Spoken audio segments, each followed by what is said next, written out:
Hi, that's Aaron. And that's Keith. And this is Destination Whiskey at IronRoot Republic.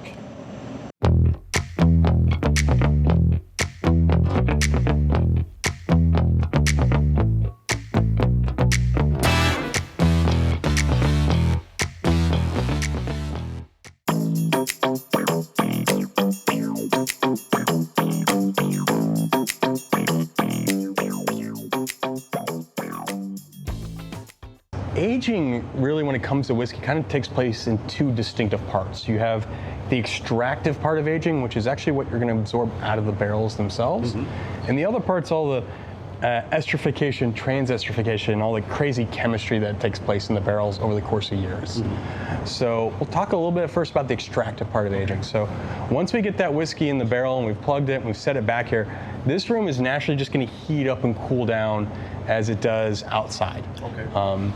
And as this room heats up, what happens is the barrels are going to warm up, and therefore the whiskey inside the barrels is going to warm up.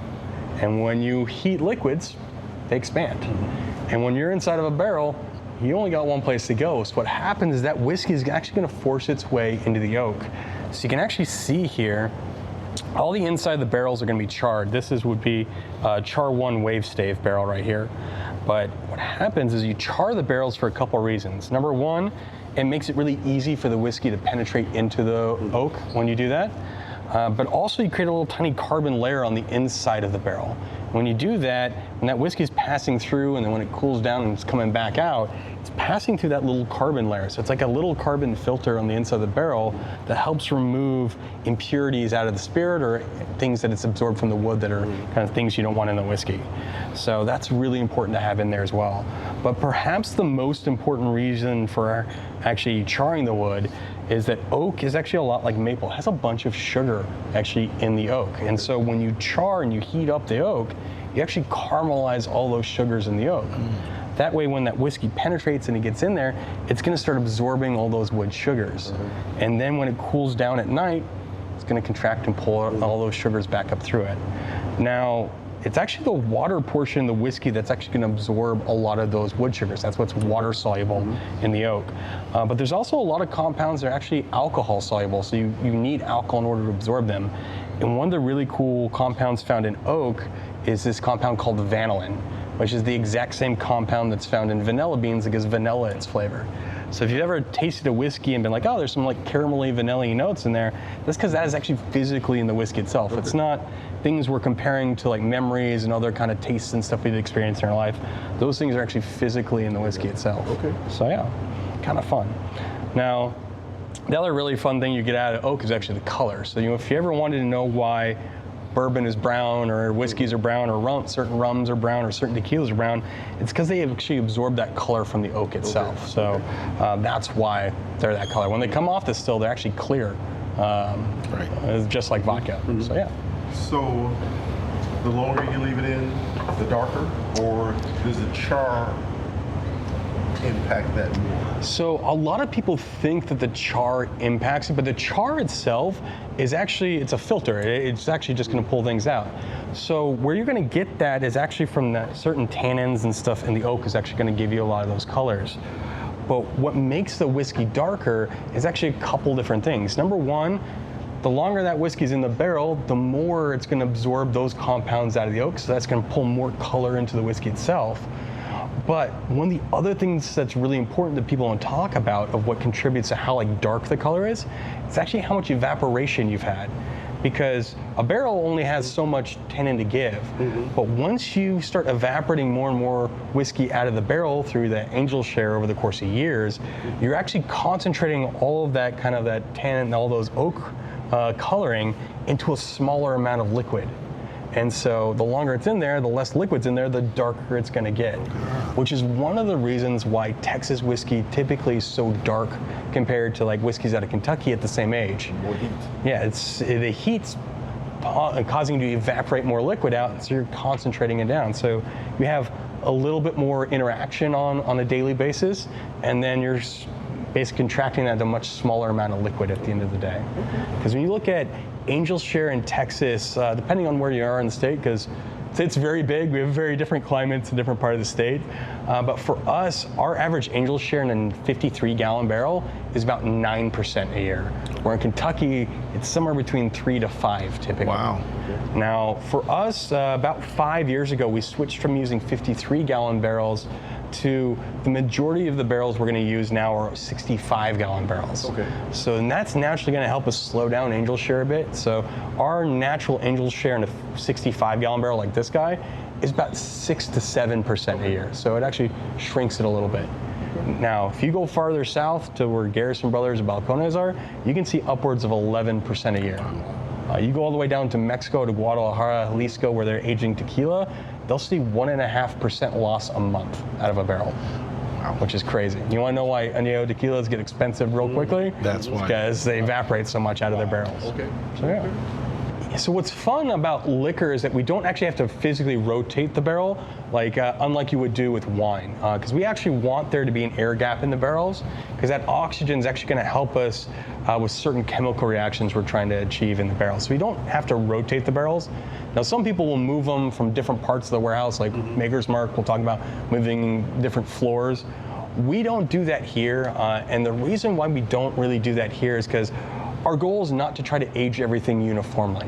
Because what we've discovered over the years is barrels are actually a lot like kids, which is why we really like using kind of the French methodology for maturation, is because I can take the exact same whiskey off the still, put it in 4 of the exact same type of barrels right next to each other in the warehouse, and at the end of the day, those 4 barrels are going to taste different. Sometimes drastically different, and sometimes slightly different.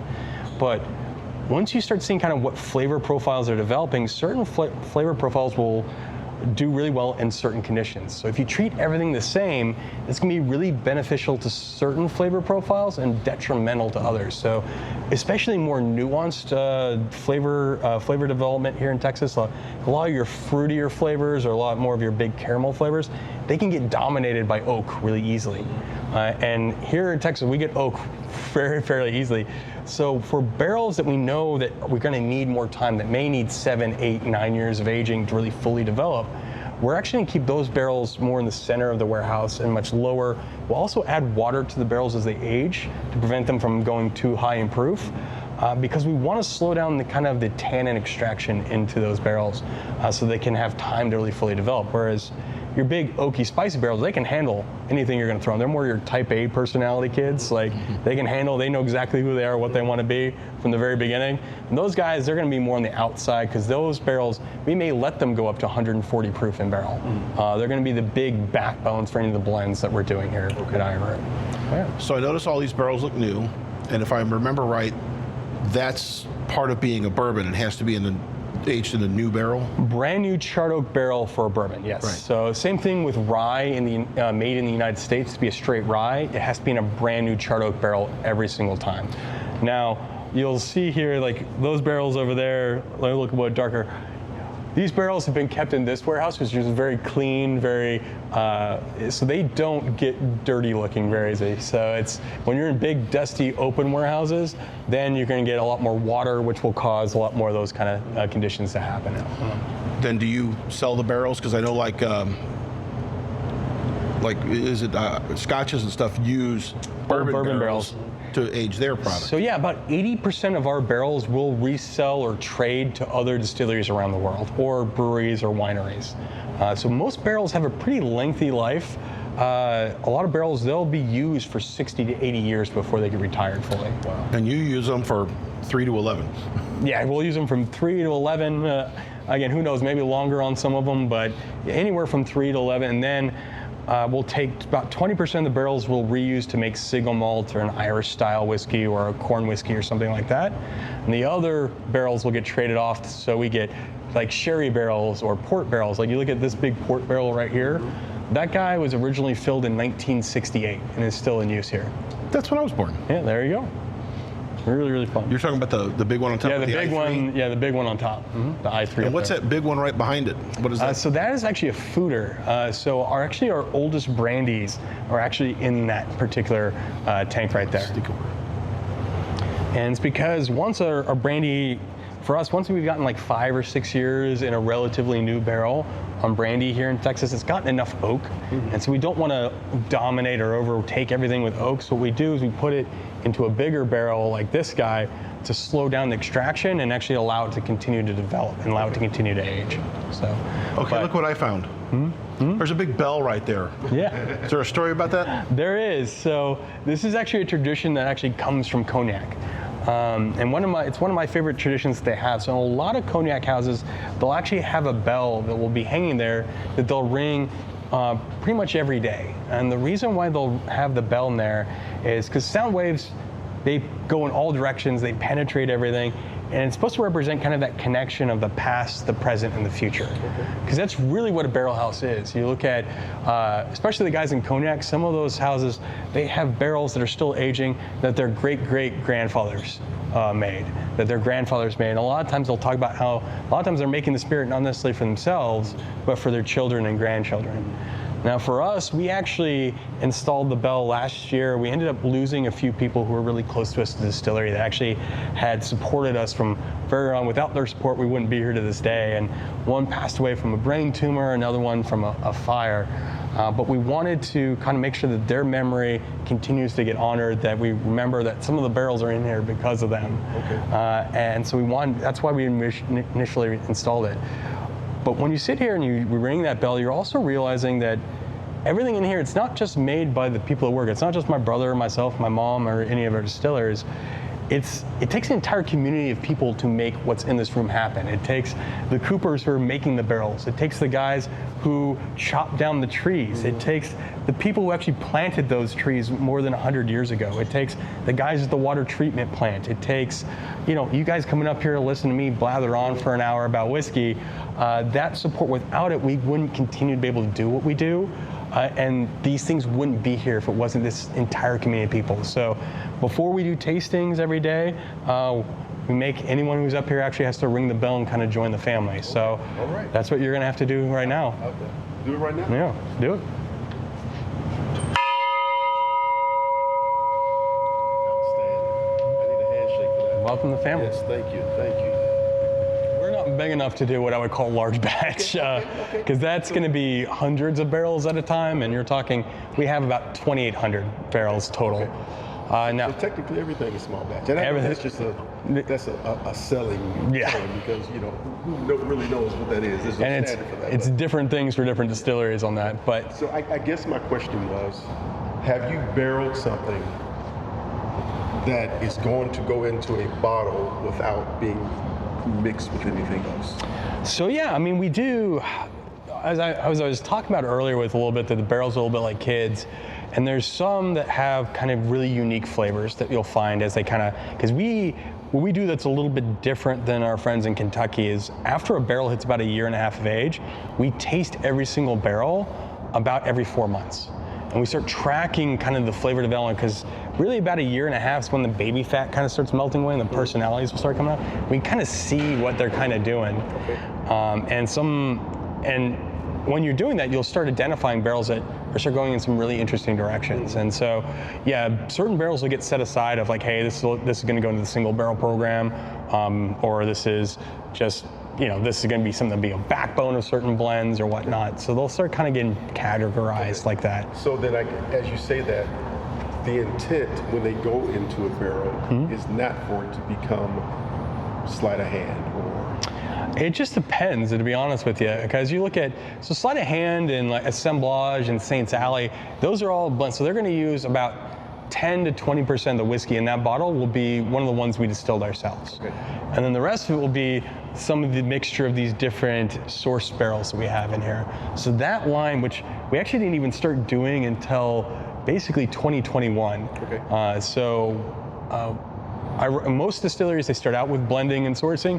We didn't do any of that till much later on in our life, because we actually were selling so much of our regular stuff that we wanted to play around, and we didn't have enough stuff to really truly play around. So that's why we started doing the other side. Okay. So yeah, when you look at Harbinger, Promethean, Hubris, Icarus, all of those particular lines that we do are 100% our own distillate. Okay. So it's sleight of hand / assemblage, or Saint's Alley. That'll be the kind of blends of different things together. If that makes sense. Yep, makes sense. So yeah, which is for us, like when we're laying down barrels, we actually prefer to do side bung barrels that are like this, even though it's way less efficient space-wise. I just like how it matures a little better. Plus, we do a lot of barrels that'll have like European oak in the heads and stuff like that. And we want to make sure we use both heads. Yeah, whereas a lot of the bigger distilleries actually have shifted away from even doing rick houses and gone to this model where they do the vertical. And so I don't like it as much, but so anything you see vertical is not something we distilled here. Do you think there's a benefit to doing it sideways versus vertical? There's a I would say in the final, and as far as the final word of everything, the jury's still out on it. The top bung, this style of maturation is still relatively new.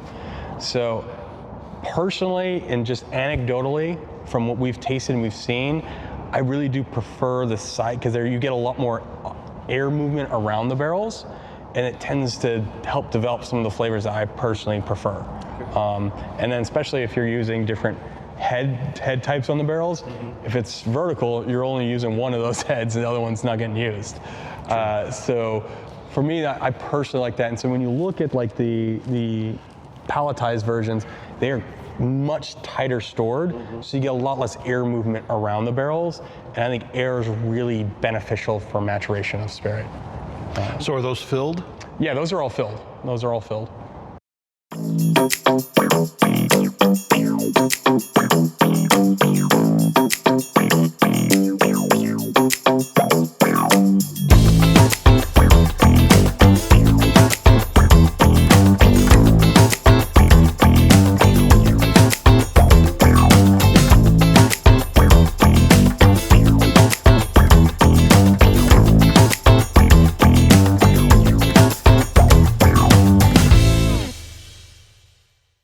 All right, so that is IronRoot Republic Distillery. I want to thank Robert here for taking us on an awesome tour and showing us what it takes to make a really good whiskey, specifically the bourbons. They taste like experts.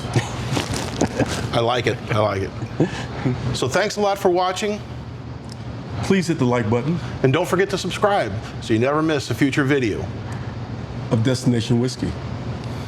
Cheers, everybody. Cheers.